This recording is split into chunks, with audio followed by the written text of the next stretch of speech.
we are listening to Universal Access with Paula Plaza, Mr. Louis Montemar, and Congressman Jack Enrile.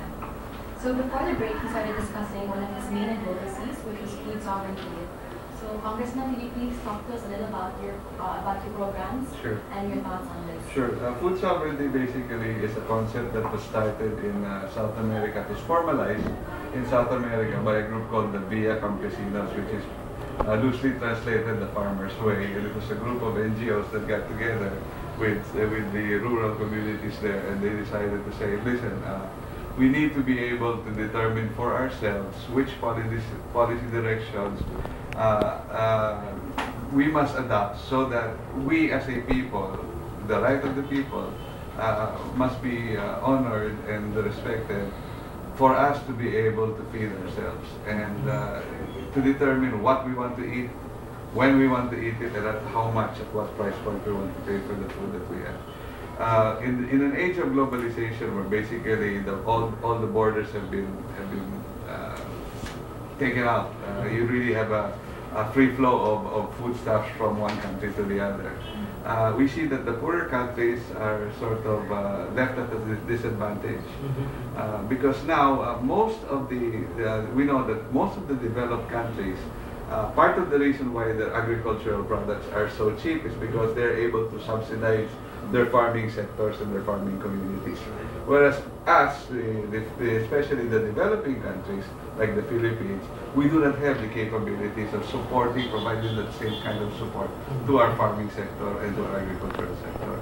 So food sovereignty basically is taking a step back and looking at the broader picture and say, what policy directions must we now adopt as a country to ensure that this viable, this very, very important segment of our society, farmers and fisherfolk, who perform a very vital role in feeding our country, in feeding the citizenry of our country, how can we now support them so that they can perform their role to the best of their ability?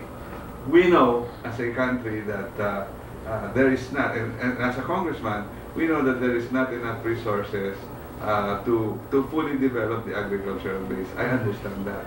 However, we must still now take extra measures to ensure that these farmers, these fisherfolk, are given the right kind of support. Enough credit facilities, more roads, more access to markets, better irrigation systems, free irrigation in fact, to lower their production costs so that they may impart that and pass on those savings to the citizenry to ensure that we have a community that will assure us of our food supply just in case something were to happen worldwide. We all know that if Thailand or Vietnam or China, where we get most of our foodstuffs now, if something were to happen to them, do you think that they will say, wait a minute, we have to send some foodstuffs to the Philippines? Of course they're going to protect their own citizenry. Of course they're going to protect their own food supply.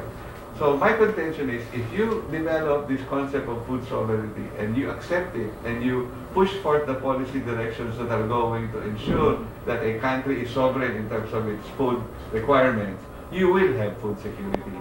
But you will not have food security if you do not have food sovereignty.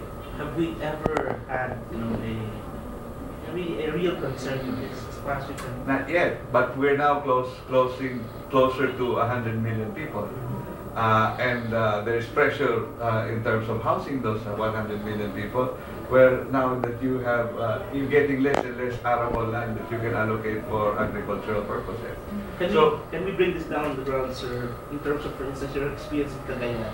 Cagayan is an agricultural area. Cagayan is an agricultural area. Region 2 is a wonderful agricultural. So what's happening there? Well, right now, because you're allowed to import all this rice, you're allowed to import all these sibuyas, your bawang, your mais. There's about 440 to 450,000 hectares of idle land there. Farmers still pay for water, which is basically, again, I go back to with the example of NFA.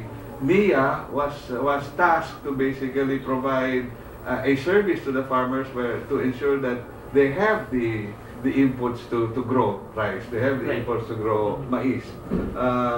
And yet, our farmers have some of the highest irrigation costs of any farming community worldwide. So that adds on to their costs. You don't provide them with the right kind of credits. Their imports are all imported. Their fertilizers are imported. Even the farming machinery, the tuk-tuks that we have, all of this come from China. Well, but we have the capability to do this in-house. We have the capability to provide the research. Why not provide all these inputs to our farmers as well, locally, and strengthen the farming community? There is no reason why a farmer in an agricultural country must be poor. He is performing a very vital role. Why should we continue to import rice? We are the largest rice importer in the world. And yes, we have a lot of idle land, and we're supposed to have allocated such a large sum of money for irrigation, and yet where are those irrigation projects now? Who is to blame for this lack of performance of the NIA? Perhaps this is a question that we must ask the leadership of the National Irrigation Administration. Where is the money that the Congress has allocated to you, and what are you doing with that money? In Cagayan, I don't see the projects. There is very little in terms of actual output of the NIA, and yet our farmers are paying the fees. So what I'm saying is, at this point, let's look at the policy direction. Perhaps as part of being in the international, as part of the international community, we can adhere to the policies of globalization, but take a step back and look at this and say, look at the bigger picture. Do we have the capabilities of feeding ourselves? Well, we have a new government in place, sir, and being part of the NPC, being part of a broad, administration coalition really right now. How do you intend to go forward with this? What's your first step? Well, the first step really is basically to get the dialogue going, which we have started. Okay. We went to some other parts of the country to explain the concept of food security, food sovereignty vis-a-vis food security, and the reception has been very, very good. And you'll be surprised how many people actually have heard of food sovereignty, despite the fact that it's only a relatively new concept. It's been around for a little over a decade. But you'll be surprised how many farmers in the countryside and NGOs have actually heard of this already. So the dialogue is going on. The next step basically is to file a bill in Congress, which we are drafting right now. We have a rough draft, and it's tentatively being called the Food for Filipinos First Act of 2011. And what it is basically it will provide the framework and the support mechanisms to